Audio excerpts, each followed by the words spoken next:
Nigeria is richly endowed with vast natural resources that are widely distributed across the country. Among these are solid minerals, petroleum, and natural gas.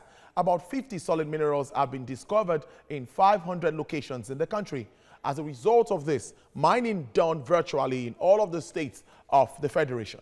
Mining industries have been viewed as key drivers of economic growth and the development process as lead sectors that drive economic expansion, which can lead to higher levels of social and economic well-being.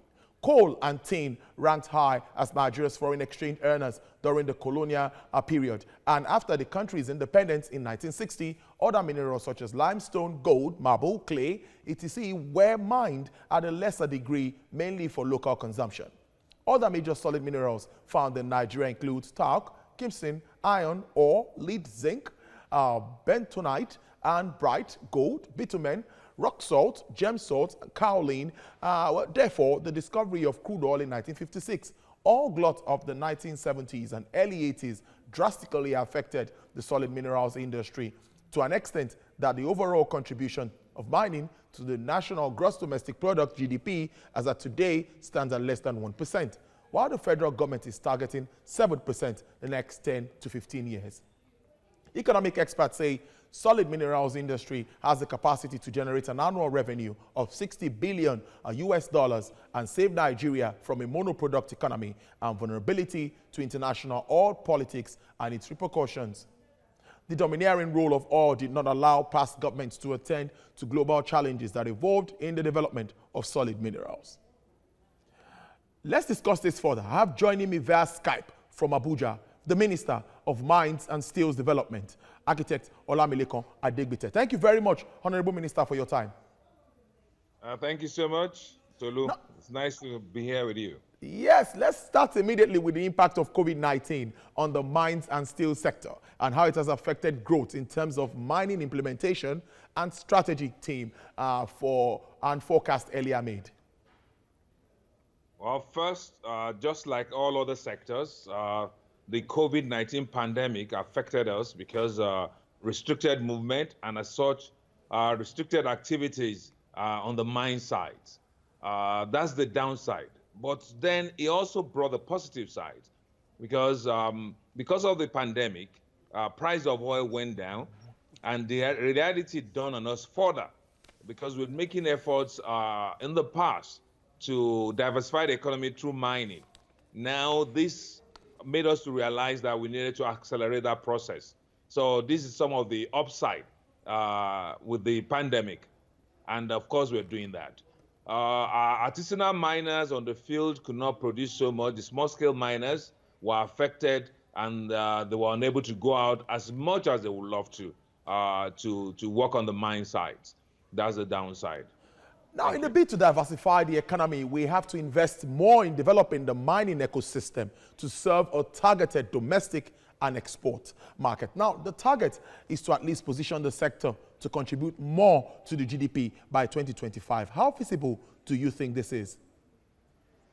Well, very visible. There have been a lot of efforts in the past towards this, and which is coming home to crystallize about this time. And we are poised for exponential growth in this sector.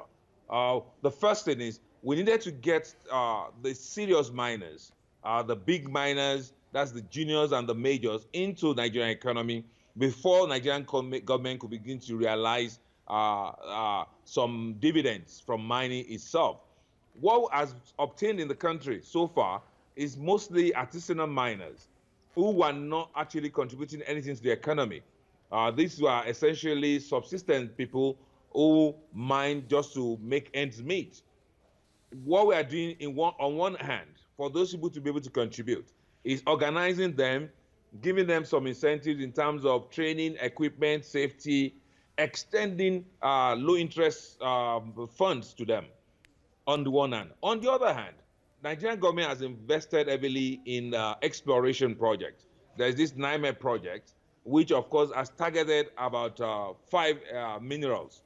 The geoscience data from this, we are taking on the roadshow all the time, and it's beginning to attract interest from the majors and the juniors to come into Nigeria. So we are very confident that by 2025, mining should have been prevalent in Nigeria enough to be able for us to attain the 5% of GDP by that date of 2025. We are on course, and I think I'm confident we should be able to attain that. Sounds very good. Several issues you've touched on. One, funding continue to constitute as challenges to the sector. For example, despite the reconstitution of the Solid Mineral Development Fund, the impact kind of still yet to be felt in the industry. And not many miners are able to access these funds, and commercial banks are not doing any better. How does this come to you, Honorable Minister? Well, as for the commercial banks, we're trying to encourage the commercial banks now to open a mining desk in the banks. They need to understand mining and the risk involved, and so they can be able to assess it and, of course, know how to approach it. Mining itself is capital intensive at the beginning, because you need to pour a lot of money into exploration before you get to the feasibility stage, and then you begin to realize money when you explore. That is why the banks shy away from now. We're encouraging the banks to create mining desks. They have a better understanding of the operation. As to our own funds, the SMDF, we placed 2.5 billion naira with the Bank of Industry, and Bank of course, matched that to the under 2.5 billion naira. And we're supposed to go out to miners, the small-scale miners, at 5% interest rate with a maximum of 100 million per miner. Unfortunately, like you said, a lot of people have not been able to access that money. The reason being that the bank has put some conditions to ensure that the payback comes in. Unfortunately, these are a bit stringent for our people. What we've done since I came into office is to try and relax this, and at the same time ensure the money comes back. We are doing this through cooperatives. We've asked our people to organize themselves into cooperatives. When they come as members of cooperatives, the cooperative can guarantee individuals in the group, and then they'll be able to access the money. We're beginning to see some improvement in terms of success of people who are able to access the fund. As we speak, about 9 applicants are successful and are about to draw down, just to cross the T and dot the I, and they'll be able to draw down the fund. Before I came into office, only about 2 people had the access to the fund. So with this new initiative, more people are beginning to get to have access. And I think this will improve and of course help them in their mining process. In the area of value addition and refined processing efforts, the fixation on extraction and exporting of raw materials and ores at the expense of value addition is a big disservice, especially as we continue to depend on importation of finished products. Let's take into consideration the AFCFTA. We must assess how competitive Nigeria will be against other developed mining territories on the continent. What's your take on this? Well, when I came into office, that's one of the things I realized. We export mineral in the raw form, the mineral ores in the raw form. So we immediately set about what we call the downstream policy. And we had a stakeholders forum, a public presentation. We had inputs from everybody. The policy is about being crystallized. What we're essentially doing is we are discouraging exportation of raw ore. Whatever is produced will be processed. There will be some beneficiation to certain level before we can export. But more importantly, most of the raw materials used in the industries in Nigeria come from mining. If we are able to process this raw ore into finished products that industry can use, we can begin to do import substitution, and we are working on that. One of that is to get lime for water processing, water purification from limestone, the barytes for the oil and gas industry, and so on. Lead, zinc, sulfur from the mines into sulfuric acid for some of the industry. Barite also for the paint industry, for pharmaceuticals. All we need to do is to just do a little beneficiation, take it to the level where industries can use it, and then we can do a lot of import substitution. We may not even have to import the finished product because there's plenty of room for usage in Nigeria. So what we are encouraging investors to come in to do is to come and build processing plants, smelting plants when you're thinking of tin, iron ore, and all that. But essentially, government will provide the infrastructure in terms of power, road, rail network. But we're encouraging individuals to come and invest in processing equipment so that the miners can bring their raw ore into this place, and of course, it's processed, and the industry to take it is readily there. So it's going to be a win-win for everybody, for the country, and for the miners themselves. Before we go, let's also ask you, we've seen issues around lead poisoning, environmental degradation, and illegal mining. What sustaining efforts must be consolidated to checkmate all of this? Well, lead poisoning arose from the fact that ignorance in mining and the processing. People who are actually mining for gold. Gold came out with the lead, and they needed to sort it out. They were using the same mortar which they use for their food to do this. And of course, by using the same mortar for their grains, thereafter, they were ingesting the lead, of course, which led to a lot of death and poisoning. And that's what I was talking about earlier.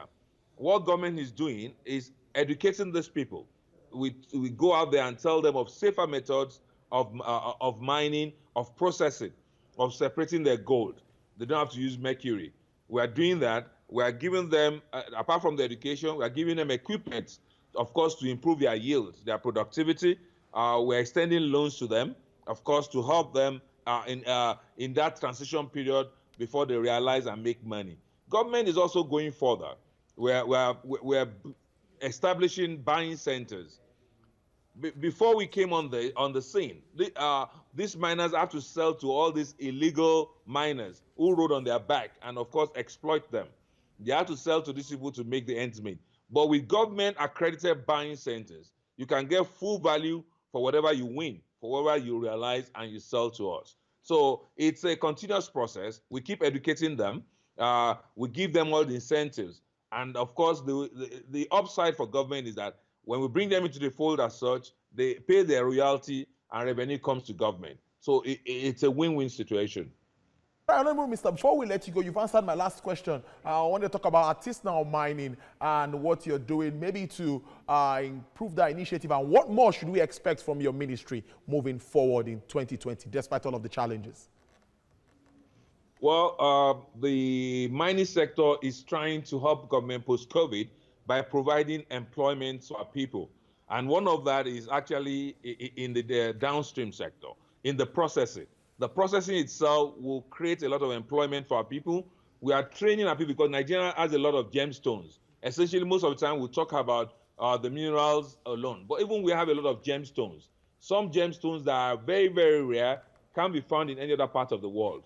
So we are training our people, instead of just exporting these raw gemstones, we are training gemologists, and we are providing equipment for them as well. They can cut these stones and, of course, polish them into finished product that goes into all these jewelries, whether necklaces or rings and all that. In all this, we are trying to create employment, diversify the economy, and, of course, and increase revenue for the government. So these, of course, are the things that are in the offing. And, of course, the government of President Muhammadu Buhari, the administration of President Muhammadu Buhari is supporting us with a lot of funds to do this. Thank you. All right, there. We hope to have you again so we know how far we've gone in actualizing all of this set out. Thank you very much, Honorable Minister of Mines and Steels Development, Architect Olamilekan Adegbite, live from Abuja.